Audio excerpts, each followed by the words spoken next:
All right, so recently I was talking to my friend, and she recently told me that the original word in the Bible for homosexual was actually pedophilia. And I was like, really? So I was curious, so I looked it up, and I remember hearing this before, but I didn't really look too deep into it. So I found an article on people who already did this research, and I'm going to read that article to you. I'm going to read some points from the article to you guys that supports this, that the word was actually pedophilia. In other languages in the Bible, specifically the German, the German translation was saying boy molesters, and it wasn't homosexuality. All right, so, and another important thing that we need to look at was what was the history of homosexuality in Greek culture? What was going on at the time for them to say that this is prohibited in the Bible? All right, so the history of homosexuality in Greek culture is an elite corps of male lovers was unique in Greek history, but homosexual relationships were commonplace. In many cities, it was a rite of passage for elite males in their late teens to enter into a pederastic relationship with an older man. This relationship was probably sexual, but it was also pedagogical, which is relating to teaching. So one of the guys teaching the other guy, but most likely sexual. So it was an older man with a younger teenage boy, also known as pedophilia. So that's what they were referring to about men being in bed with each other. It was an older man with a teenage boy. So that is completely different than in today's society, where homosexuality is between two consensual adults. Two consensual adults, oftentimes loving each other, and they're not hurting anybody. It's consensual. That's what homosexuality is today. But back then, if you look at pedophilia, a lot of people know pedophilia to be as hurting somebody. So the definition of a sin is lacking in love in a certain area. So if you're hurting somebody, you're lacking in love. An older man taking advantage of a young boy or molesting a young boy, that would be a sin. In today's world, two consensual adults in homosexuality, that isn't a sin because you're not hurting anybody. All right, so now we have that definition out of the way. So the word arsenikotai was the word that was used in the original Bible before they did all these many translations. And in different languages in the Bible, it says different words. Like I just went over how in the German Bible it says boy molesters. But then why would the English Bible say, homosexuality? Well, homosexuality right here wasn't even in the Bible. Arsenikotai wasn't translated to mean homosexual until 1946. The word homosexual wasn't even in the Bible until 1946. So this goes on to say, we got down to sit down with Ed Oxford at his home in Long Beach, California to talk about this question. They were asking that, he's been a part of a research team to help understand the decision that put the word homosexual in the Bible. I went over this article so many times, so now I could pretty much summarize all of this. His answer was yes. It first showed up in the RSV translation. So before figuring out why they decided to use that word in the RSV translation, this was in his upcoming book called Forging a Sacred Weapon, How the Bible became anti-gay.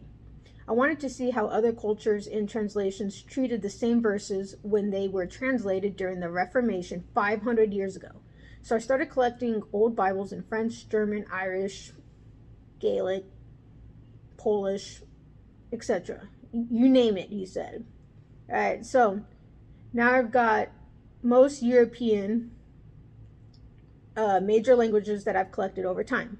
Anyway, I had a German friend come back to town, and I asked if he could help me with some passages in one of my German Bibles from the 1800s. That's genius. Just ask somebody who knows German, to translate a Bible from the 1800s, because you want an earlier Bible translation to get a more accurate translation, right? So we went to Leviticus 18:22, and he's translating it for me word for word. In the English word says, "Man shall not lie with man, for it is an abomination." The German version says, "Man shall not lie with young boys as he does with a woman." That is two completely different translations. Young boys, this automatically puts this into the pedophilia category, as he would a woman. So a straight man leaving his wife to go sleep with a young boy, that would be an abomination, right? Like, isn't this making much more sense? And he said, "What? Are you sure?" he said. And the guy said, "Yes." Then we went to Leviticus 20:13. Same thing, young boys. So we went to 1 Corinthians to see how they translated arsenic kortai, the original Greek word, and instead of homosexuals, it said boy molesters will not inherit the kingdom of God. That is boy molesters, something completely different. Then I grabbed my copy of the Martin Luther's original German translation from 1534. So you want to go back even earlier. My friend is reading it. My friend is reading through it for me, and he says, "Ed, this says the same thing. They use the word nabin scander. Nabin is boy. Scander is molester. The word boy molesters." You guys, this is key. This is key. If you guys are gonna, like, if religion and Christianity, if they're gonna attack a certain group of people, you know, people should be doing their research and making sure that really is from God before you attack somebody, because those people are going to be held accountable one day if they're wrong. And with this research, this is proven to be wrong. Homosexuality was not the sin. It is boy molesters. All right, so my friend found it and told me the first time homosexual appears in a German translation is 1983. To me, that was a little suspect because of what was happening in culture in the 1970s. Also because the Germans were the ones who created the word homosexual in 1862. They had all the history, research, understanding to change it if they saw fit. However, they did not change it until 1983. If anyone was going to put the word homosexual in the Bible, the Germans would have been the first to do it. And there's a picture right here. I could tag this article in the comment section down below. But there's a picture right here that shows the word Nabensgander here in the German Bible.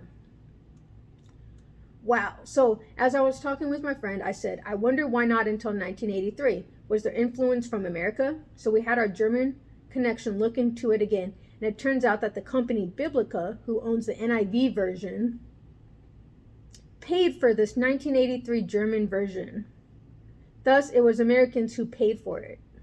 In 1983, Germany didn't have enough of a Christian population to warrant the cost of a new Bible translation because it's not cheap. So an American company paid for it and influenced the decision, resulting in the word homosexual entering the German Bible for the first time in history. So I think there is a gay agenda after all. They paid for that translation, guys. And in the Bible it says, do not even change one word. And here they're changing words all, throughout the last 2,000 years, they've been changing words. They've been taking verses out. They've been taking books out. They've been changing words. And they change the words to how they see fit, to what they want people to believe, what they want humanity to believe. And he also has a 1674 Swedish translation and an 1830 Norwegian translation of the Bible. I asked one of my friends who was attending a seminary who is fluent in both Swedish and Norwegian to look at these verses for me. So they met at a coffee shop with his old Bibles, and he asked his friend to read, who's fluent in Swedish and Norwegian, to read this. And she goes through it, and she says, do you know what this says? And I said, no, that's what you are here for. She said, it says boy abusers, boy molesters. So in these other versions of the Bible, it's saying something completely different. It turns out that the ancient world condoned and encouraged a system whereby young boys, ages 8 to 12, were coupled with older men. Ancient Greek documents show us how even parents utilized this abusive system to help their sons advance in society. So for most of history, most translations thought these verses were obviously referring to pederasty, not homosexuality. Then he started thinking of the 4 of the 6 clobber passages. All the nations and translations were referring to pederasty and not what we would call homosexuality today. See? Like, have you guys ever wondered, like, why hasn't pedophilia been in the Bible? Like, why isn't that listed, in the Bible? Because clearly that is wrong. And the thing is, upon research in many different languages, Swedish, Norwegian, German, they read those versions of the Bible, older Bibles, before they, change all these words. Before all these words were changed, throughout the last 2,000 years. And through all this research, they come to find that it was pedophilia. Boy molesters was the sin. Because, they were condoning and encouraged a system where boys would be coupled with older men just to advance in society. So parents were okay with this because their sons were advancing in society. So doesn't that make a lot more sense why they would write this in the Bible saying that this is not okay? Yeah, of course, pedophilia is not okay. So that was the sin, not homosexuality. So this video is extremely important. That's why I do this video, because I know that this could help a lot of people. This could save a lot of lives. This could help stop the damage of the LGBT community, because I know a lot of religions like to throw these verses around, and it hurts the LGBT community. It could scar people for life. It hurts people for life. Some people become suicidal and they end up taking their lives because people are throwing these verses at them. But the truth is, that is from the evil one. That is from the negative entities. That is from the devil changing these words to hurt a community. The sin is pedophilia, guys. Case closed. All right, guys. I'll see you guys in the next video. All right. Bye.